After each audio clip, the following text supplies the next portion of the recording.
노아의 홍수 이야기를 오늘은 좀 할까 합니다. 노아의 홍수 이야기는 이렇게 진행이 됩니다. 이 땅에 죄가 관영하여서, 다시 말하면은 이 땅에 죄가 가득해서 하나님께서는 이 땅을 심판하기로 작정을 하십니다. 그랬을 때 하나님께서 이 땅에 홍수가 나게 하여서 모든 이 땅의 생물들을 멸절시키려고 합니다. 그런데 하나님께서 이런 홍수로다가 세상을 멸망시키겠다라는 것과 함께 노아에게 방주를 지으라고 합니다. 그래서 노아는 그 홍수에서 구원을 받기 위해서 이 방주 만들기를 시작하게 되어집니다. 자, 이게 우리가 알고 있는 노아의 이 홍수 이야기입니다. 자, 순서가 어떻게 됩니까? 하나님께서 이 땅을 멸하기로 작정하시면서 선포합니다. 어떻게 하시겠다고요? 홍수로다가 이 땅을 멸하겠다고 하십니다. 그리고는 노아에게 그러기 때문에 네가 구원을 받기 위해서는 이 홍수로부터 피하기 위해서 방주를 지으라 라고 이렇게 말씀하셨다라고 되어져 있습니다. 자, 그런데 이거는 우리가 생각하는 순서입니다. 성경은 정말 이 순서대로 되어 있을까? 오늘 한번 6장을 잠시 볼까요? 6장 13절에서는 하나님께서 이 땅을 심판하시겠다라고 말씀하십니다.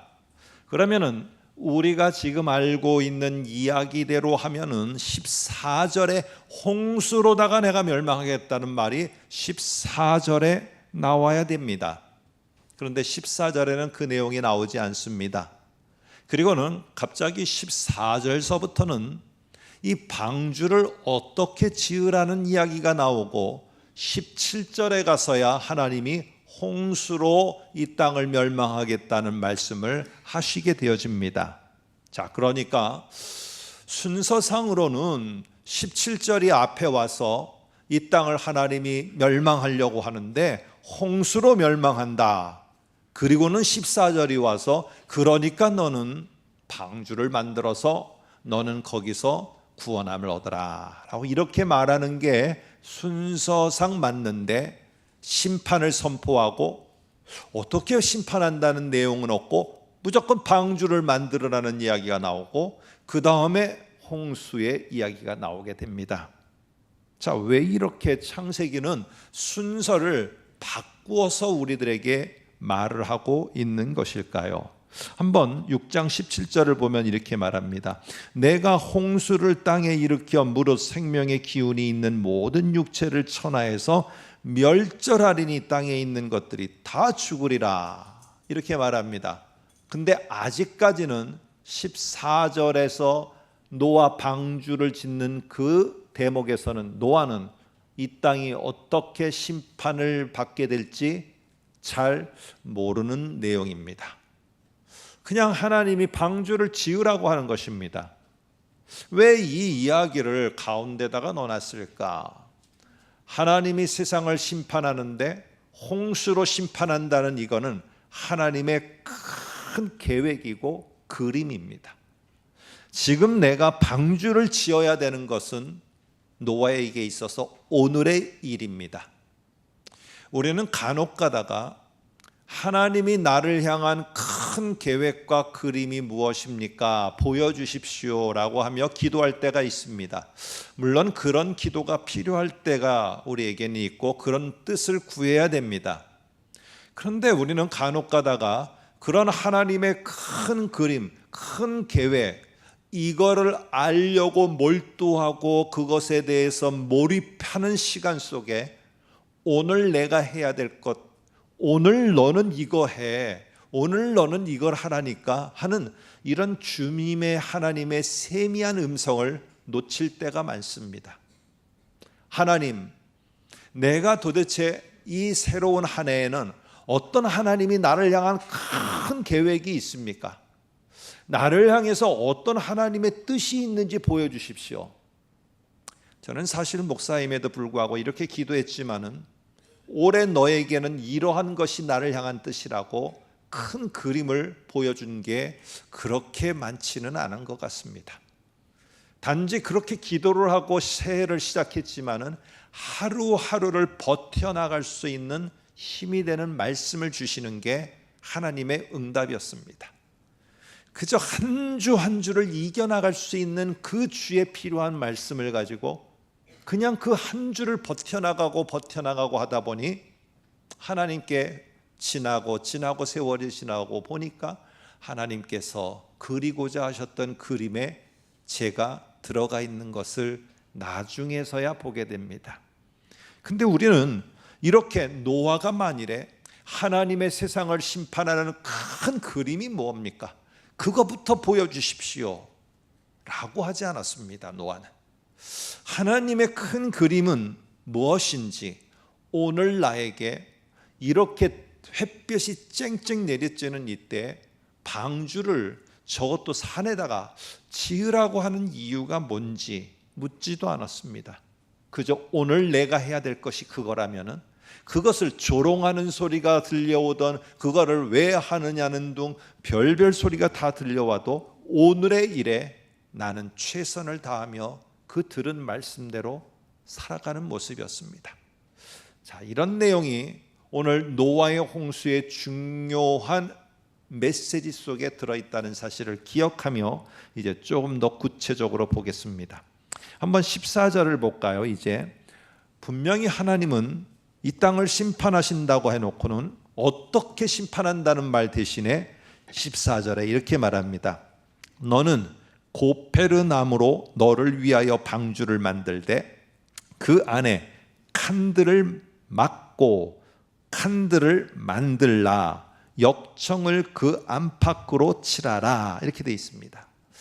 우리 성경에는 이것이 이렇게 이해하기 좋게 되어서 풀어서 되어 있지만 원래 원문은 명령형이 앞에 나옵니다. 그래서 이걸 바꿔보면 이렇게 말이 됩니다. 한번 보시면은 여기 너는 만들라, 뭘 만들라는 것일까? 방주를 만들라, 무슨 나무로 만들라는 것이지? 고페르나무로 만들어. 나무 말고 고페르나무로 만들어라. 이게 아마 잣나무의 계통이었다고 말하는데 정확하게는 잘 알려지지 않습니다. 또 너는 만들라, 그 안에 어떻게 인테리어를 하라고? 방들을 만들라. 너는 칠하라, 칠을 하는데 안으로부터 칠하고 밖으로부터 칠하고, 뭐로다가 칠하느냐? 역청으로다가 칠을 하라. 여러분, 이 명령이 나옵니다. 너는 만들라라고 하는데 하나님이 오늘 만들라라고 했구나. 그러니까 내가 가서 내가 원하는 것, 내가 생각했던 거를 마구제비로 가서 만드는 게 아닙니다. 잘 들어야 된다는 얘기입니다. 오늘 내가 만들어야 될 게 무엇인지를 하나님은 뒤에 분명히 말씀하시는데, 만들라는 말만 갖고 내가 계획하고 내가 생각하고 내가 그려왔던 거, 그거를 갖다가 만들어 놓으면 안 되는 겁니다. 하나님의 말씀을 그래서 잘라먹고 띄엄띄엄 듣고 가서 내 생각과 접목을 시켜서 이게 하나님의 뜻이야 라고 해서는 안 된다는 겁니다. 하나님은 뭘 만들으라고 했는지, 그리고는 무슨 나무로 만들으라고 했는지, 칠은 어느 방향으로 어떻게 칠을 하고 어떤 거를 갖고 그 안팎을 칠하라고 했는지 정확하게 나중까지 하나님의 말씀을 정확하게 이어서 들어야 됩니다. 그렇지 않으면은 내가 원하는 나무로다가 만들어 놓고는 내가 원하는 삶을 오늘 살고는 하나님이 원하는 것이었다라고 하는데 이게 내가 원하는 대로 안 되는 거예요. 그럼 하나님, 왜 나에게는 이런 연초에 이 말씀을 주시고 왜 이렇게 안 되는 겁니까? 왜 안 될까요? 띄엄띄엄 듣고 하나님의 말씀을 잘라서 내 것만 가져왔기 때문에 그렇습니다. 오늘 하나님의 말씀을 뒤에까지 잘 들어야 됩니다. 그래서 도대체 어느 규격으로다가 방주를 만들려고 하는지, 방주를 무조건 내 사이즈대로 우리 가족만 들어가면 될 거야 하고 그 가족의 사이즈를 만들으라는 건지, 아니면은 무엇인지 내 생각은 내려놓고 정확히 하나님이 원하는 사이즈, 그 규격대로 만들어야 되는 겁니다. 그래서 중요한 것은 하나님의 큰 계획이 뭔지, 이걸 놓고 기도하고 이걸 놓고 찾고 구하다가 오늘 내게 주시는 구체적으로 내가 오늘을 살아가고 이번 주를 살아가야 될 그 삶의 지침을 놓치는 경우가 많습니다. 오늘 우리 모두는 1년을 그리며 기도도 하지만, 그것을 원하며 기도도 하지만, 오늘 하나님이 전혀 생각하지 않는 말씀을 주셔서 왜 이게 내가 그리는 그림에 이게 왜 필요한 나의 행동인지 나는 모르지만 하나님이 이번 주에 내가 그리 살도록 주시는 말씀을 나는 살아가는 게 오늘 우리들의 모습이어야 되는 겁니다. 노아는 묻지도 따지지도 큰 그림을 구하지도 않았습니다. 오늘 너는 이 나무로 이거를 만들어라. 그냥 그대로 오늘을 그렇게 말씀대로 살아갔습니다. 방주라는 말은 원래 배잖아요, 방주가. 근데 이 히브리어 원문은 이 배라는 단어를 쓰지 않습니다. 테바라는 단어를 쓰는데 이거는 상자입니다. 그래서 이 단어는 구약에서 딱 두 군데만 사용됩니다. 하나는 노아의 방주할 때 쓰이고, 하나는 아기 모세가 이렇게 갈대 상자에 담겨 강에 떠내려갈 때 이 갈대 상자라는 것에 쓰입니다. 그렇기 때문에 이 두 번밖에 안 쓰이는데, 이 중요한 의미는 뭐냐면요, 이 방주를 갖다가 배로 다 오해하면 안 됩니다. 상자입니다, 상자. 그런데 이 방주, 상자는 어떤 특징을 갖고 있느냐 하면은 이런 특징을 갖고 있어요. 돛이 없습니다. 노가 없어요. 사람이 저어서 속도를 조절하거나 방향을 조절해 갈 수 있는 기능이 없어요. 방향키가 없습니다. 이거는 단지 물 위에 떠 있는 상자예요, 상자. 그렇기 때문에 모세도 그렇고, 갈대 상자 안에 들어있는 모세도 그렇고, 지금 이 노아의 방주라는 상자 안에 들어있는 노아와 모든 생물도 그렇고, 그들은 자기들의 생각과 방법과 의지와 능력대로 할 수 있는 게 단 하나도 없습니다. 그들이 할 수 있는 일이라고는 오직 하나님을 신뢰하는 것밖에 없고, 누군가가 이 상자를 움직여 가는 대로 이 상자는 움직여 갈 수밖에 없습니다. 그렇기 때문에 이 노아는 방주 만들기를 하면서 뭘 배우고 훈련하느냐? 내가 할 수 있는 건 없구나. 이 안에 들어있는 내가 할 수 있는 것은 없고, 오직 내가 그 안에서 하는 것은 하나님을 신뢰하고, 그분이 오늘 내게 어떻게 하라고 하는지 그 말을 듣고 오늘을 살아가는 것이 내가 해야 될 일이구나. 이거를 배우는 게 방주 만드는 중요한 목적 가운데 하나였습니다. 나중에는 그것이 자기를 구원하고 거기에 있는 모든 생물을 구원하는 게 되었지만은, 그거를 만들기를 하고 있는 이 시간에는 내가 하나님만을 의지하고 하나님이 오늘 내가 살아갈 그 주시는 말씀으로만 내가 살아갈 수밖에 없구나. 나는 상자 안에 있는 자다. 내게 좌로 가라고 하면은 좌로 가면은 그 방향으로 이게 움직여 가서 될 것이고, 우로 가라고 하면 우로 가서 이것이 중심을 잡아서 움직여 가고, 나는 내 힘으로 될 수 있는 게 아니라 하나님이 가르쳐 주시고 위에서 보는 하나님이 나에게 지시하는 대로 나는 따라갈 뿐이다 라는 것을 알도록 하는 것이었어요. 그래서 중요한 거는 이 가운데 하나님의 큰 홍수로다가 심판하시고자 하는 큰 그림 속에 방주를 짓는 이 이야기는 바로 큰 그림에만 몰두하다가 오늘을 살아가야 될 나의 중요한 삶을 놓치지 말라. 그 삶을 올바로 살기 위해서는 하나님의 말씀을 내 생각과 방법대로 잘라서만 듣지 말고 온전하게 다 들을 때 내가 살아갈 수 있는 오늘의 삶의 지침을 알 수 있다라는 것을 말하는 내용입니다. 여러분, 우리가 한번 이렇게 가정을 한번 해볼까요? 예수께서 하나님이 네가 이 땅에 내려가라, 내가 너를 통해서 이 인류를 구원하겠다 해서 예수께서 이 땅에 내려오셨어요. 근데 예수님이 이 땅에 내려오면서 내가 너를 통해서 구원할게, 여기까지만 완전히 알고 내려오셨다면, 만일의 가정입니다. 가정. 진짜 그런 게 아니라 가정으로 그렇게 해서 내려오셨다면, 이 땅에 내려왔더니 사탄이 옆에서 유혹하는 겁니다. 네가 하나님의 아들이면은 능력을 한번 발휘해서 네가 모든 문제를 해결하고 사람들이 너를 메시아로 믿도록 해봐. 아마 그 길을 갔을지도 모르겠어요. 이런 방법이 있었구나, 내가 그런 능력이 있었구나. 그리고 유대인들이 전통적으로 알고 있었던 그 메시아, 그 놀라운 모세가 베풀었던 하늘의 기적과 놀라운 능력을 베풀면서 사람들이 자기를 메시아로 인정하게 되고 적국인 로마를 물리치고, 그러면서 왕자에 올라서 모든 사람들이 메시아임을 인정하도록 하는, 이런 방법으로 세상을 구원할 수 있구나, 그거를 따라갈 수도 있었을 것입니다. 왜? 그것도 구원이니까.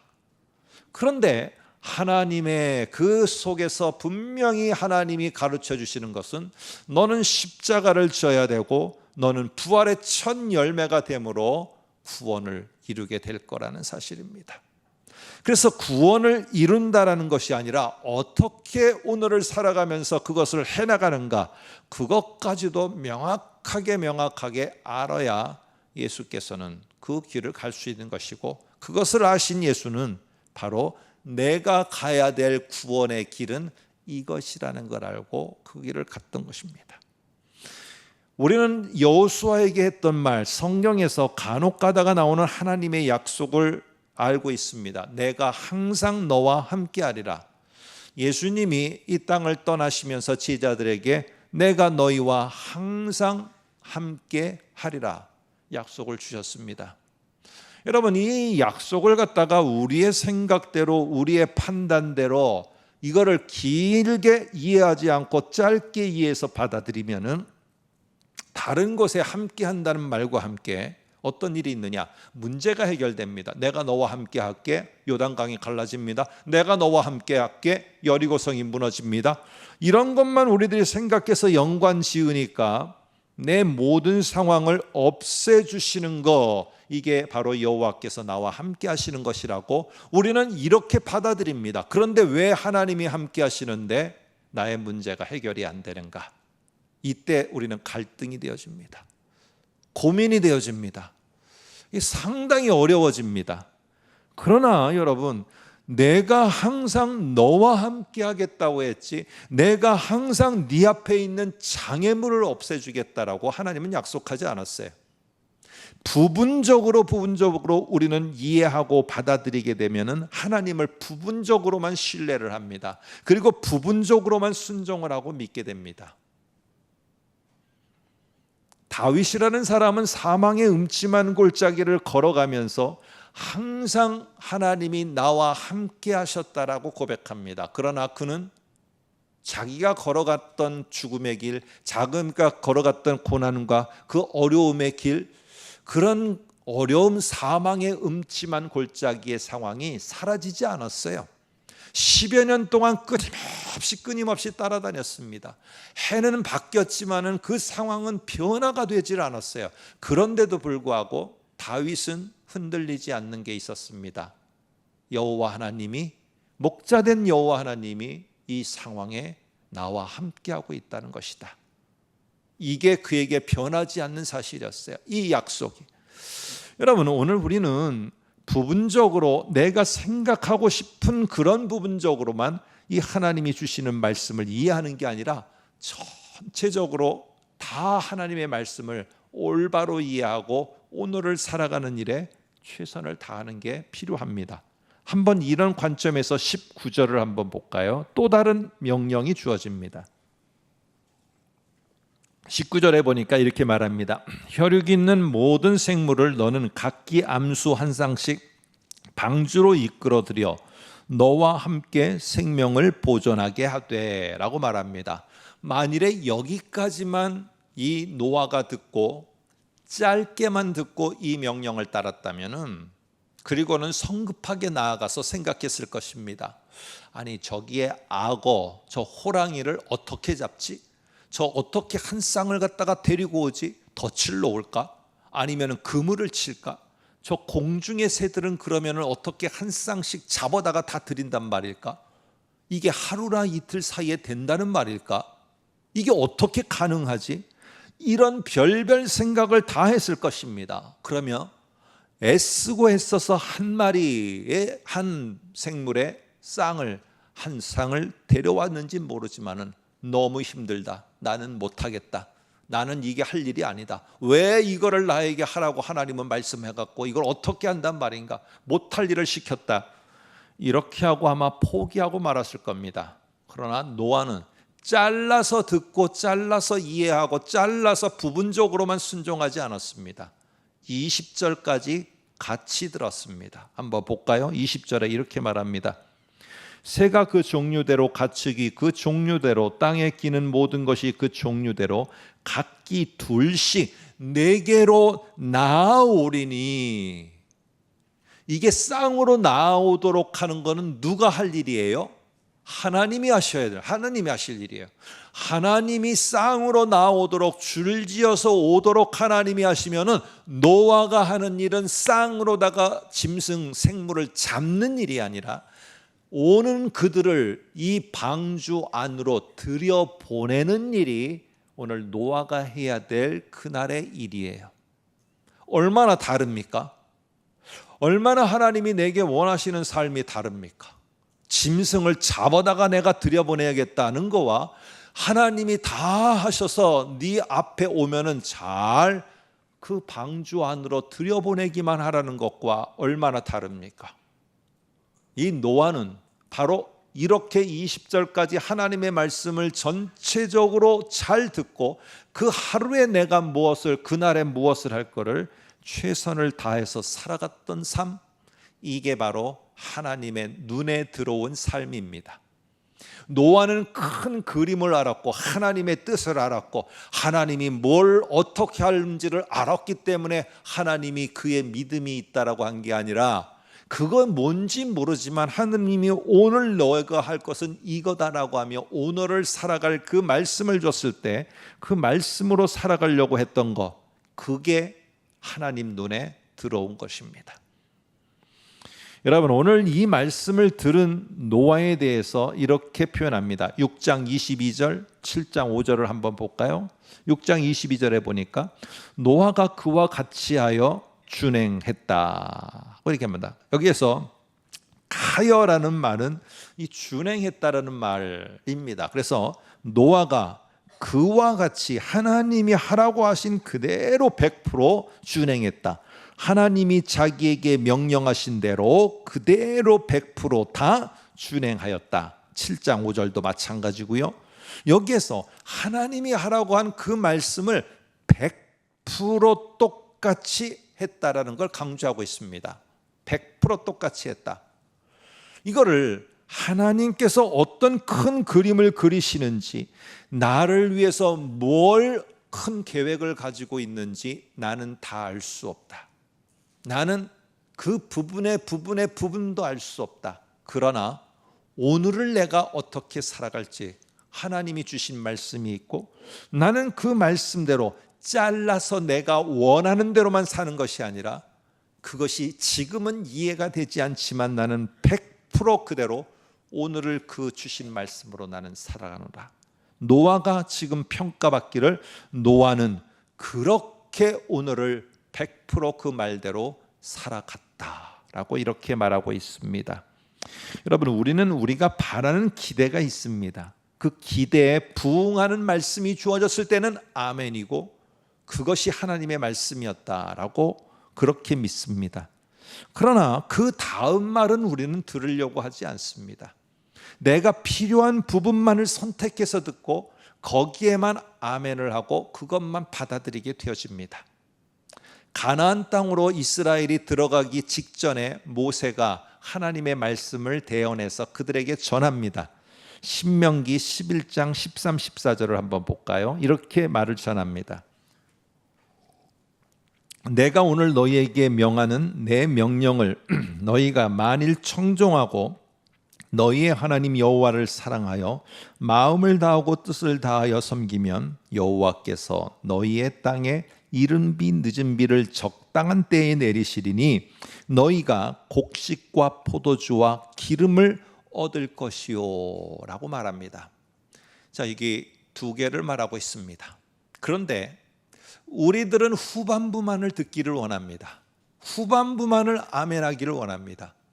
내가 이거를 시작하면은, 내가 이런 가정을 이루면은, 내가 이런 사업을 하고 이런 직장을 하고 내가 앞으로 새로운 시작을 해나가게 되면은 하나님이 약속하셨다는 겁니다. 무엇을요? 너희에게 곡식과 포도주와 기쁨을 얻도록 해주겠다라고 했던 것입니다.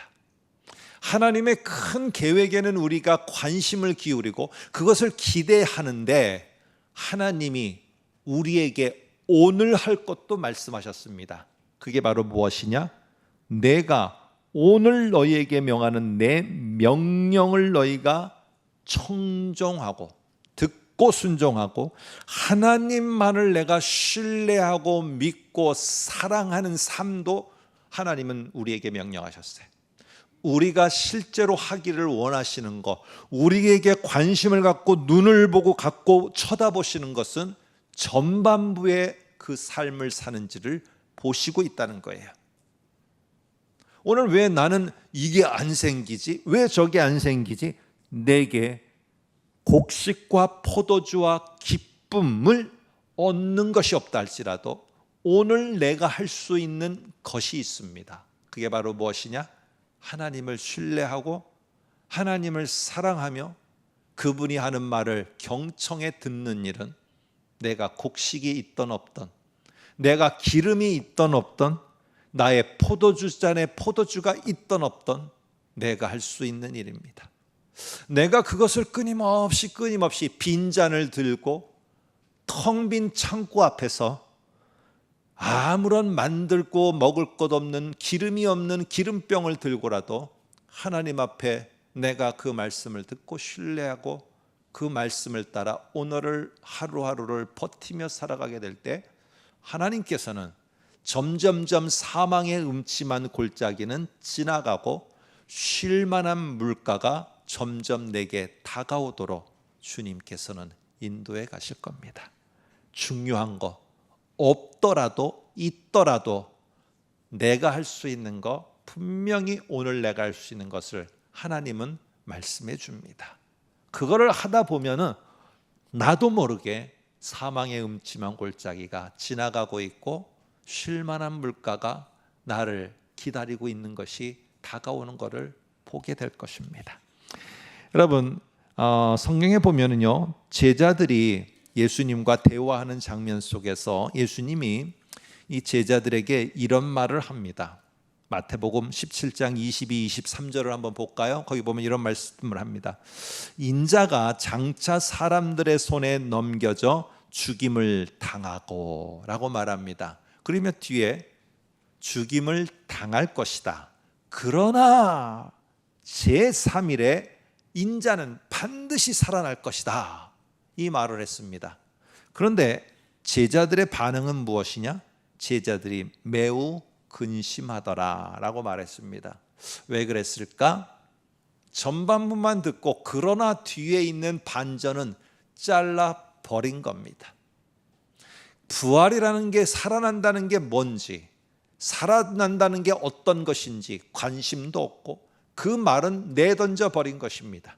오로지 내가 따르고 신뢰하고 저분이 왕자에 오르면 내가 좌편과 우편에서 다스릴 걸 기대하고 있는 그들 속에는 인자가 고난받고 죽임을 당한다는 게 이게 큰 것으로 다가왔어요.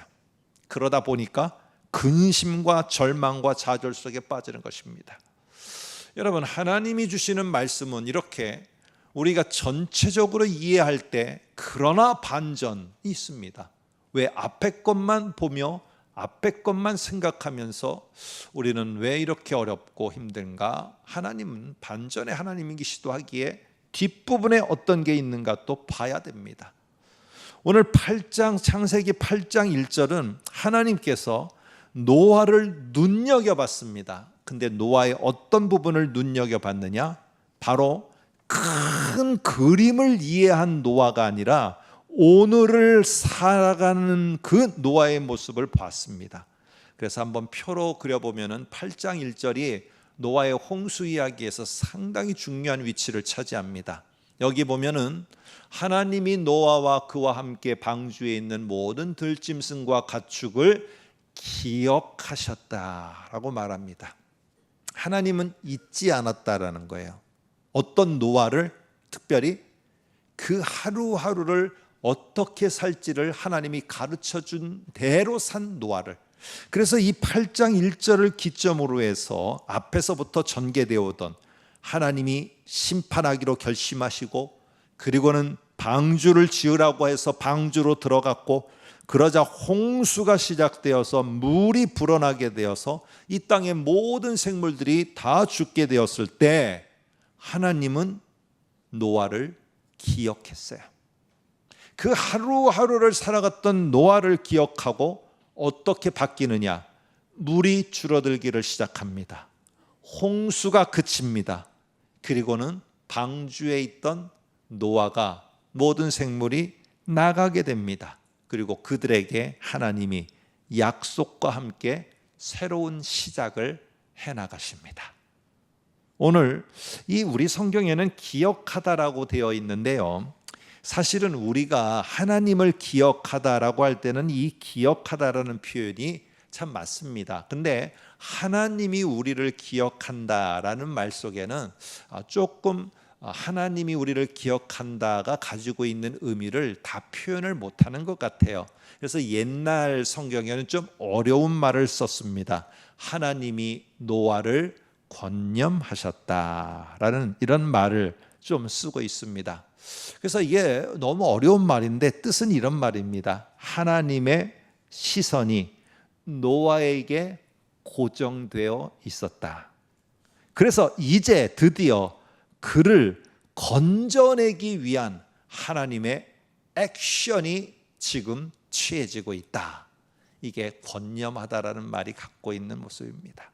그래서 계속 지켜보다가 어떤 때 하나님의 행위가 쫙 드러나게 되는 것, 단 한순간도 눈을 떼지 않고 있다가 이래서 하나님이 우리를 기억한다고 할 때는 기억하다보다는 권념하셨다라는 이 어려운 표현이 더 적합하지 않을까 합니다. 여러분, 내 판단과 경험으로 이 말씀을 띄엄띄엄 알아서 그것을 종합해 갖고 하나님이 내게 말씀하신 것처럼 전부인 것처럼 우리는 오해해서는 안 됩니다. 그러게 되면 부분적으로만 내가 이해하고 부분적으로만 순종하고 부분적으로만 내가 순종에 살다가 실망도 하게 되어집니다. 하나님의 말씀을 끝까지 여러분들이 경청해야 됩니다. 그리고 큰 그림, 하나님의 뜻, 이런 거창한 것을 위해서도 기도하고 알아가야 될 필요가 있지만은, 그러다가 오늘을 살아갈 중요한 하나님이 원하시는 것을 놓쳐서는 안 됩니다. 그래서 오늘 내게 뭐를 주시는지, 이번 한 주간을 내가 버티며 살아가야 되는데 이 주일의 강단에서 도대체 나에게 무슨 말씀이 선포되어서 왜 저 삶을 살으라고 하는지 살다 보면 그것이 왜 그때 주어졌는지 우리는 나중에 가서 하나님의 큰 그림 속에서 알게 되는 날이 올 것입니다.